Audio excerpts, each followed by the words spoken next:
Alright, welcome back into the Saloon. I am Wrangler and we are doing our third video of the weekend. Been doing all kinds of crazy stuff. And this is our second video on dumbing down kits and teams so that they are a little bit more understandable, hopefully a lot more usable. And at least for my brain, it helps me figure out what the hell I'm doing. So we did JL Ahsoka's kit. You can check that out just a day ago. And the other team I've been working on, aside from the GL Ahsoka Spectre team, is the Saw Rebel Fighter team. I've never really, I put their Omicrons on and I kept them at low relics, 3s and 5s, and I just threw them on defense and they never held. And I'm like, okay, I don't know why, but maybe they're just too low in relics. And then I started watching Still Plays. Big shout out to that YouTube content creator. I've been following him for years and his brain just works different. He thinks of things in ways that at least I don't, and probably most of us don't. Because when you look at the offensive data on Swiggo.gg, there's not a lot of people using the Saw Rebel Fighter team in offense like Still Plays does. He takes out Queen Amidala teams, and I would love to have that option and save Bane for something else. So that was the impetus for me to work on this team. I got them up to higher relics, I remodded them, and as I was doing that, I'm like, I should make a video on this because I'm sure I'm not the only one who is confused on what this team does, or at least how the mechanics work. So we're going to break it down, we're going to simplify things, we'll go over the details for those of you who are a little bit more precision-minded, but we're going to make it a little bit easier to understand. And really, all you have to know is this guy's a dick, he hurts his team to help them, very thematic, and the more buffs you can get on your table, or on your team, the better off you are. So more buffs the better, don't worry about the damage in the beginning, Saul makes up for it in the end, but he does like to make it painful. Let's talk about it. Okay, so let's get into the how it works video for the Rebel Fighter mechanics under a Saw lead. And my head's up here, by the way. There's a lot of words in this kit, so I'm just going to stay up here for now. We'll switch it back once I get to the video clip of the fight footage so we can see the mechanics in action. But I'm up here as opposed to down there like I normally am, just because of this stuff gets wordy. Okay, so the summary version of Saw is you need all Rebel Fighters. If you don't have all Rebel Fighters, the kit kind of falls apart. Saw gains a whole bunch of max health based on his Zetas in his leadership and his unique, and on his Omicron. So mod him for health. He converts that max health into damage on his explosive trap ability. So the more health you have, the longer he survives, which is great. But he does way more damage on that big AoE attack if he is modded that way. So health is good. These next 3 points are all kind of in one group. You're going to take damage the first turn. That's how the kid is built. He hurts his allies to help them in the end and to devastate his enemies. So don't worry about it. You're going to drop into the low green or the yellow. There's kit stuff that helps bring you back up. It just happens. The more heal over time or hot stacks, heal over time that you have, the better. The more buffs in general, the better, but especially those heal over times. There's some key mechanics that kick off when you're healing as an ally on Saw's team, and you want to make sure you get a bunch of that going. And then the more buffs you get, the more times they get dispelled, the more times your buffs expire, the more healing that you do, the more speed, the more turn meter, the more damage, the more health mechanics you get out of that kit. So all that happens all together. And it all happens kind of passively. You don't have to manage it, which is kind of nice. But when you see all these buffs like coming up and going away, and it's okay, that's just what happens with this team. All right, let's take a look at the team comps that you could use, because you have a lot of options. The core team, in my opinion, is Kyle and Chirrut and Baze, with your key two being always and forever Saw and Luthen. I know there's a lot of people that like Mon Mothma. I think she's just fine on her own. If you want to try to take out like GL Leia, then Luthen goes with Mon Mothma, but I think that's a fairly small percentage of people using it that way. I think it's a lot easier to use, user-friendly, with Luthen under Saw. So this is my core 4, and then you get to kind of choose your 5th from that list that's down there. A lot of those guys are used on other teams, Rogue One, other Rebel teams under Santa or Rolo, or the Mon Mothma team. So you kind of pick and choose. Whoever you have relic up or whoever you have modded well, you can use them under Saw 2. He's very flexible. He will take all Rebel fighters and make use of them. So nice open kit as far as that goes. Okay, so with Chirrut, let's go over him first, because he's got the heal over time mechanics in his kit that just amplifies Saws. Chirrut gives HOTS on his basic, his first special, and whenever an ally is critically hit. And whenever an ally takes a turn, allies with HOTS also heal 4% every turn, no matter who takes it on the ally team. So that's kind of nice. Luthen gets the Axis aspect of his kit active, his role as the Axis. And he gets additional buffs, debuffs on his basic. Not a huge deal, but it's something. Really what happens is he marks his Rebel Trooper that he summons, so it's an auto taunt for the enemy. And every time you get a buff dispelled on you, which in the Saw team happens a lot, you get turn meter, so he helps speed you up. Kyle Katarn, you can also use him on a Jedi Knight team, or a Jedi team, or on the Mon Mothma team if you're cleaning up a Jabba. But he works great under Saw. And that's because of two things in his kit. One is he has the ability to become a Jedi Knight. So when he gets enough stacks of Force Connection, he becomes a Jedi Knight.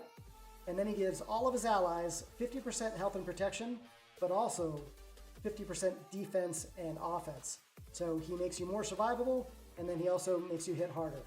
Which, when you see Kyle hit, you'll see why. Crazy. He also gives Force Influence to an enemy. So this is like a isolate from Traya.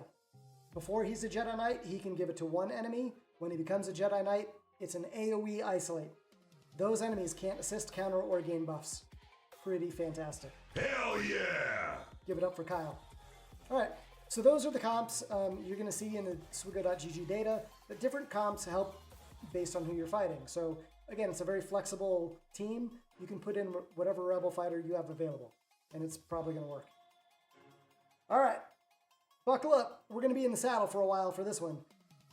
This is a book of text that CG granted us for Saw's kit. I think it's worded a little funny in the game, so I tried to break it down and highlight things that I think are important and maybe reorder things a bit so that they make more sense. The first thing that you're going to see is both in the leadership, Freedom Isn't Free, and the unique, Adapt and Survive, is Saw gains an additional 30% health to his max health, which again translates into damage on his explosive trap. If you have Zomicron, that gives you another 30% health, and now you have almost double the health pool and double the damage when that explosive trap goes off. So really important for the health mechanics of this character.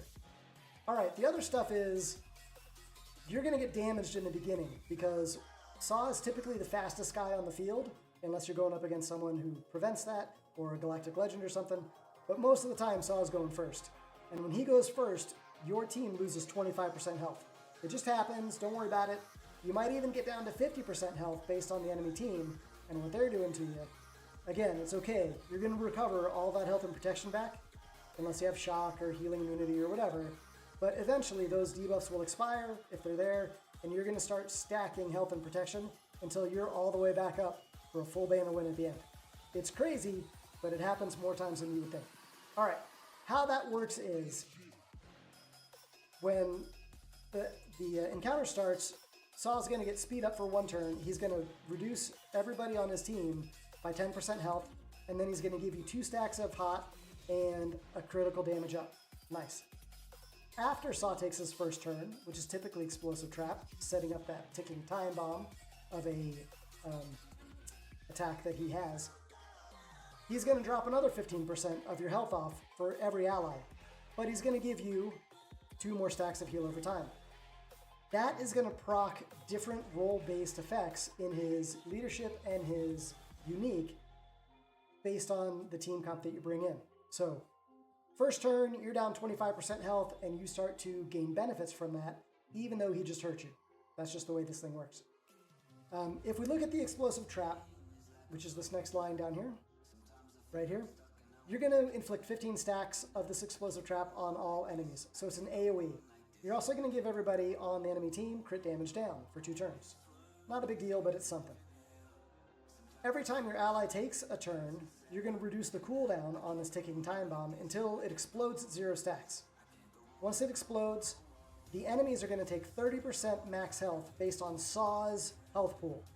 So again, the more you mod them for health, the more Zetas you put on them, the more Omicrons you put on them, the more damage that becomes. Those enemies are also going to gain an irresistible burning and stagger for 4 turns. That's a long time. And it helps control that team, right? You can whittle them down much faster. In addition, your allies are going to gain bonus effects based on whatever level their health got knocked down to. You know, that 25% max health reduction after Saw's first turn, or if they drop down to 50%, that's when the unique kicks in. But the leadership gives you that first 25% of your health loss back in bonuses. So all Rebel fighters are going to gain 30% defense, 10 speed when not at full health, and they're going to get a stacking 5 speed for every hot on them. So you're going to get 4 of those just from Saw. So that's a 20 speed boost plus your 10, 30 speed boost on your ally's first turn. If you have Chirrut in there, he's going to give you additional heal over times, and that's going to give you additional speed. So kind of nice. Your role benefit is your attackers are going to gain offense up when you're not at full health. Your tanks are going to taunt, and your support and healers are going to gain turn meter. They also reduce their cooldowns, which is nice, but it's really this TN gain that's beneficial. Then you're going to get your health all knocked down, and then every ally that takes a turn based on those heal over times or on Chirrut's ability, his unique, where you heal 4% if you have a hot on you, you're going to start gaining health and offense stacking for the rest of the encounter. So once you get back up to 100% health, all Rebel fighters are going to gain 30% crit damage. So again, just a nice little bonus once you heal back up from that initial hit that you take from Saw's kit. If you get knocked down into the yellow, you're going to get additional benefits, and I'm sure you've seen this when you're attacking Saw teams. You get them down into yellow or even red, and all of a sudden, they're all the way back up to full health and protection. That comes out of Saw's unique, this Adapt and Survive. So at that 50% health loss level, your non-tank allies are going to dispel all their debuffs. They're going to gain 3 hots, stealth, so they disappear. And while they're under stealth, they're recovering health and protection. Well, mostly just health, based on those hots. When their stealth expires, they're going to recover 100% protection. They're going to get 30% crit damage and offense for 3 turns. So their next couple turns, they're going to hit you way harder after you've knocked them down. Your tank is going to dispel all debuffs as well. They're going to gain 3 stacks of health over time, gain crit hit immunity, gain defense up, and gain taunt until they're at full health. Once they hit full health, they're going to gain all their protection back again, 100%, and they're going to gain crit avoidance and defense. So they just got tankier once they recover their full health pool. So again, like we said in the wrap-up, Saw's going to knock you down, and then you're going to build yourself back up and come back even stronger. Very thematic for what he does. All right. Luckily, the basic and the special are pretty easy. The basic is you inflict defense down with some physical damage, and then you reduce your special by 1. Your special is this RPS-6 rocket launcher blast. And what this does is, it's a control mechanism. So for every buffed ally and enemy, inclusive, so yourself included, so if you have every ally buffed of some kind, and all of the enemies are buffed, that's 10 characters buffed. There go the dogs again. Sorry about that. And you are going to reduce 50% turn meter from all enemies if you have everybody buffed on both sides. Obviously less than that if you don't have all of your allies or all the enemies aren't buffed, but it's like a turn meter control mechanism for this team. Fantastic. It also gives a reduction in enemy offense by 2% until Saw takes his next turn. Not a big deal, but again, it's something. And then you're also going to dispel all the buffs on your allies, but they're going to recover 20% health per stack of hot that was dispelled. So again, he's hurting you a little bit by taking away your buffs, but then he's allowing you to heal even faster. He can also inflict blind if your potency is up there. That's the same as the potency tenacity check on his basic. So if you don't have any potency on your Saw, you're probably not going to get this defense down on his basic or the blind on his special. But those are just like added benefits. That's not like, at least in my opinion, the most important thing about it. All right, so that's his basic and special. Here's where I think we make the case for bringing Saw on offense. In addition to still plays showing us how to use Saw for a Queen Amidala counter, there's also all of these other guys that you can take out if you're, highly relic, well modded, have the Omicrons, all that stuff. You're probably not going to bring in a Relic 3 squad and take out a Relic 7 or a Relic 9 squad, but if you're equivalent in relics, I bet you can do this. Although there's not a lot of data, it's like 300 people have been using Saw on offense consistently, at least reported by Swiggo.gg. So, Lord Vader, Queen Amidala we talked about, Admiral Trench, maybe not that impressive, Gungans, Jabba, Vinzori, and Tuskens. All of these are commonly placed defensive teams, and all of them, at different success rates with different comps, you can take them out with Saw. Pretty impressive. All right. Here's why I started this whole discussion in the first place. I was looking at my hold rates on defense for Saw, and they're miserable. I was getting one shot all the time.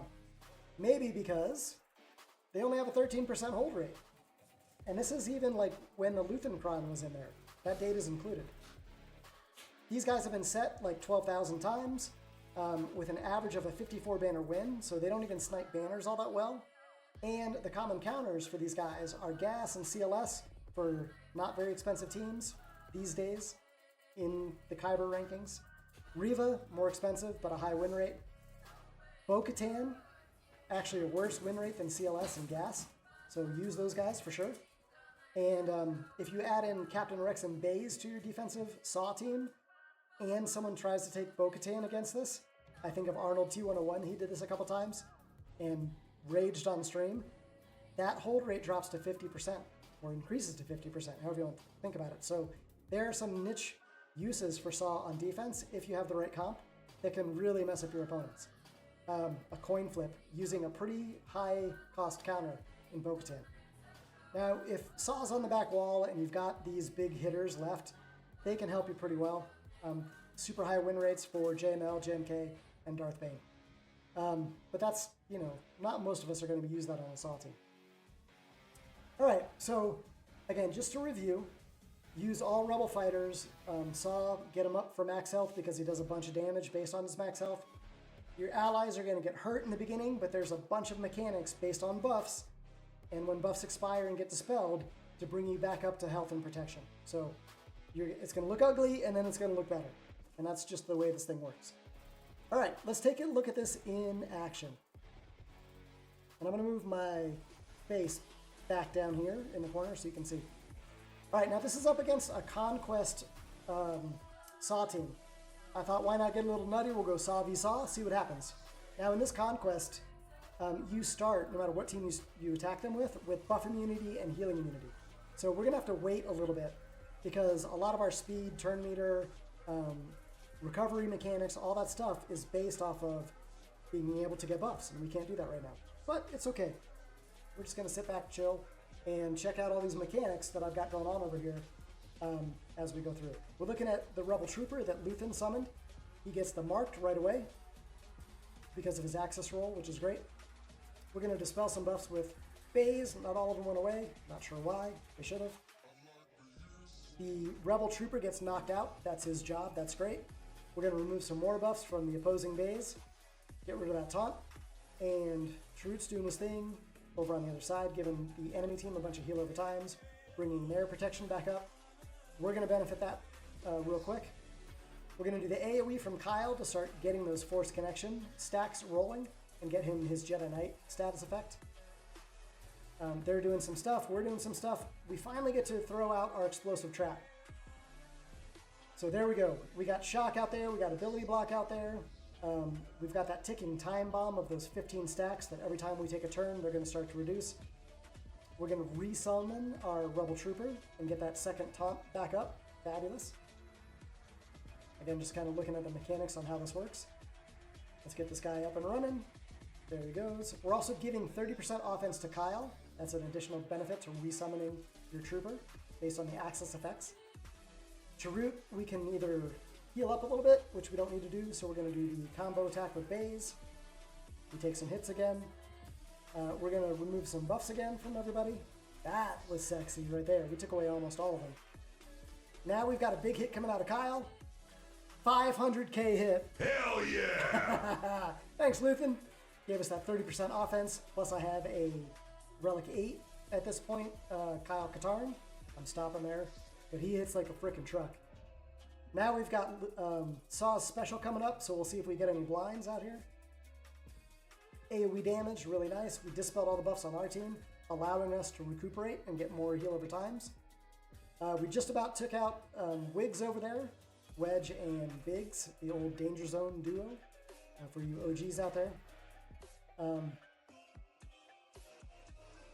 I think we just triggered the explosive trap because Chirrut got stunned. That's the only thing that's going to stun on our side. So that happened. They recovered a bunch of stuff except for the people that had shock on them because you can't recover health when you have shock. But Saw on the enemy team got full health again. He drops his special. It deals damage. We just about lose our Chirrut here, but we're about to resummon. And we're going to take some buffs away and take away some debuffs. Fabulous. Let's attack the damage dealers. Baze takes out the opposing Chirrut. Fantastic. Let's equalize now with Chirrut's special. Awesome. We're going to do the big AoE again, or we can do the special again, the big hitter. Let's see which way to go with this one. I kind of forget, honestly. We're just looking at that force connection stack. Big hit, taking out Saw, 600k on the single attack there, and now we're just down to Biggs. He's not going to last very long. And look at our team. We're almost all the way back up to health and protection on just about everybody. Well, at least health. And after this, we're going to recover even more health and protection. And we end with, you know, a lot better looking allies than what we started with. So again, it's going to look ugly in the beginning. It's going to be nasty, but you're going to recover as you go, as long as you can stay in the fight. And the team mechanics of the Rebel Fighter team under Saw helps you do that. All right. Brilliant. So, let's bring my face back down here. There we go. That's a more normal spot for us. So that is my video on the Saw kit. You're going to get hurt, and then you're going to get a whole bunch of buffs, and then those buffs go away, and then you get a whole bunch more, and that just jacks up your team. It juices you up. Makes you into super Rebel fighters. And you can take out all kinds of good stuff, including a couple of Galactic Legends, apparently. I've never tried that, but I look forward to trying it in the future. And I feel like I got a better handle on this team, you know, with this kind of simplified version. I hope it helps you guys out as well. If you've made it this far, you might as well hit that sub button. Hit the bell button too. It'll let you know when a new Wrangler video comes out. And as usual, if you can't be good out there, don't get caught. We'll see you guys. Have a good one.